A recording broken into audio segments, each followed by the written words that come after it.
ఈ రోజుల్లో మనం నవ్వుతూ కనిపిస్తాం, కానీ మన లోపల కన్ఫ్యూజన్ ఉంటుంది, ఫియర్ ఉంటుంది, ఫ్యూచర్ గురించి క్వశ్చన్స్ ఉంటాయి. నా జీవితం ఏ దారి వెళ్తోంది? నేను సరైన నిర్ణయం తీసుకుంటున్నానా? ఎవరైనా నన్ను నిజంగా అర్థం చేసుకుంటున్నారా?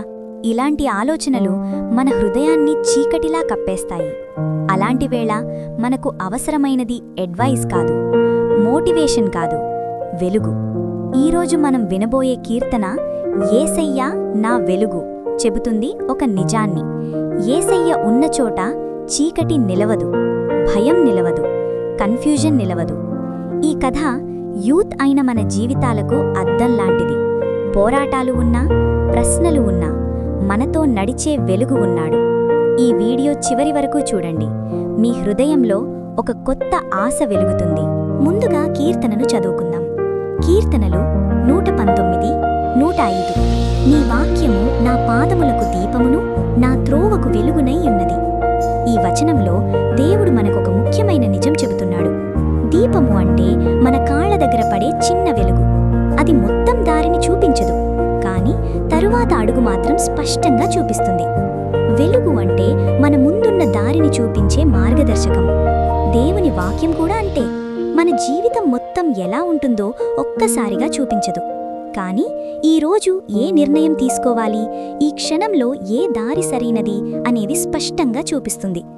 కెరియర్ కన్ఫ్యూజన్ ఉన్నప్పుడు, రిలేషన్షిప్ ఇష్యూస్ వచ్చినప్పుడు, ఫియర్ అండ్ ప్రెషర్ పెరిగినప్పుడు మనకు జీపీఎస్లా పనిచేసేది దేవుని వాక్యం. మనము ముందుకు అడుగు వేస్తే దేవుడు తదుపరి వెలుగుని ఇస్తాడు. విశ్వాసమంటే అన్నీ తెలిసి నడవడం కాదు, వెలుగు కనిపించిన చోట అడుగు వేయడం. యేసయ్యా నా వెలుగు అంటే నా జీవితాన్ని అంధకారంలో వదిలిపెట్టని దేవుడు అని. ఇప్పుడు మన కథను మొదలు పెడదాం.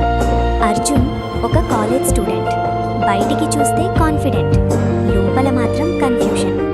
ఏ కోర్స్ తీసుకోవాలి, ఏ దారిలో వెళ్ళాలి?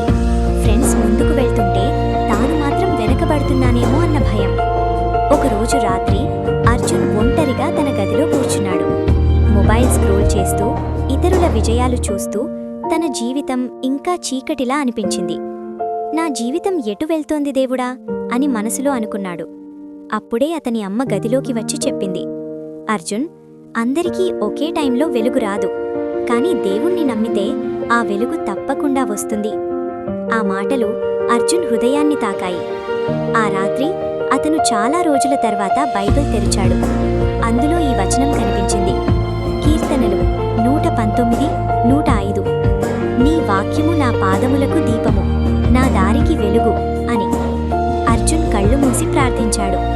యేసయ్యా, నా ముందున్న దారి నాకు కనిపించడం లేదు, కానీ నీవే నా వెలుగు అని నమ్ముతున్నాను. ఆ క్షణంలో అన్నీ మారిపోలేదు, సమస్యలు పోయిపోలేదు, కానీ అతని హృదయంలో శాంతి వచ్చింది. తర్వాతి రోజులు అర్జున్ చిన్న చిన్న అడుగులు వేశాడు. ప్రార్థన, కష్టపడటం, తప్పుదారులను వదిలేయడం. కొద్ది రోజుల తర్వాత అతనికి సరైన గైడెన్స్ దొరికింది. తనకు నచ్చిన ఫీల్డ్ స్పష్టమైంది. అప్పుడు అతను అర్థం చేసుకున్నాడు, వెలుగు అంటే అన్నీ ఒకేసారి తెలిసిపోవడం కాదు, తర్వాత అడుగు చూపించే దేవుడు ఉండడం.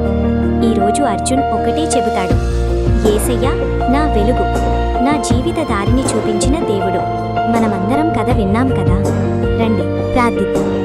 యేసయ్యా మా తండ్రి, ఈరోజు మా జీవితం ముందున్న దారి మాకు స్పష్టంగా కనిపించకపోయినా నీవే మా వెలుగు అని నమ్ముతున్నాం ప్రభువా.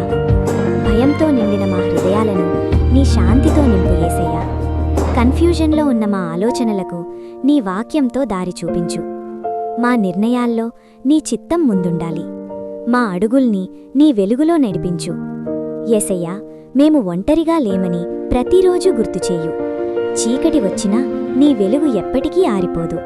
ఈ ప్రార్థనను నీ పవిత్ర నామంలో అడుగుతున్నాం తండ్రి, ఆమేన్. ఈ కథ మీ హృదయాన్ని తాకి ఉంటే ఇది కేవలం కథ కాదు, మీ జీవితానికి దేవుడిచ్చిన గుర్తు. మీరీరోజు కన్ఫ్యూజన్లో ఉన్నా, భయంతో ఉన్నా, దారి కనిపించకపోయినా గుర్తుపెట్టుకోండి, యేసయ్య నా వెలుగు. మీ చీకటిలో కూడా ఆయన వెలుగుని వెలిగిస్తాడు. ఈ వెలుగును మీలోనే ఉంచుకోకండి. మీలా పోరాడుతున్న ఒక యువకుడికి, యువతికి ఈ వీడియోను షేర్ చేయండి. ఇలాంటి కీర్తనల కథలు, యూత్ లైఫ్కి మాట్లాడే దేవుని సందేశాలు మరింత కావాలంటే సబ్స్క్రైబ్ చేయండి, లైక్ అండ్ కామెంట్ చేయండి. మీ కథ ఇంకా పూర్తి కాలేదు. దేవుని వెలుగులో ముందుకు సాగండి. God bless you.